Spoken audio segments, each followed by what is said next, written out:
না, আজকে আর আমার ছাদ বাগান নয়, আজকে তোমাদের নিয়ে যাব জঙ্গলের মধ্যে বেড়ে ওঠা প্রকৃতির তৈরি এক ছোট্ট নার্সারিতে।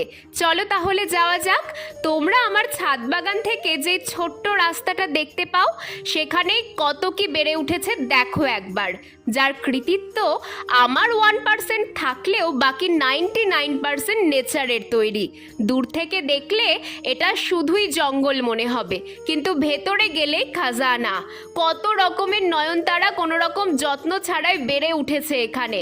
আর আমি সবচেয়ে বেশি খুশি হয়েছি এটা দেখে যে এখানে রজনীগন্ধা গাছও একা একাই হয়ে গেছে। ওপরেই তো আমার ছাদ বাগান, আর ওপর থেকে যা ফেলি এখানে মোটামুটি সব গাছই হয়ে যায়। একবার ভাবলাম ওদের তুলে বাড়ি নিয়ে যাই, তারপর মনে হলো অযত্নে যখন ওরা এত আনন্দে বেড়ে উঠছে, উঠুক না ওরা নিজেদের মতো বড় হয়ে।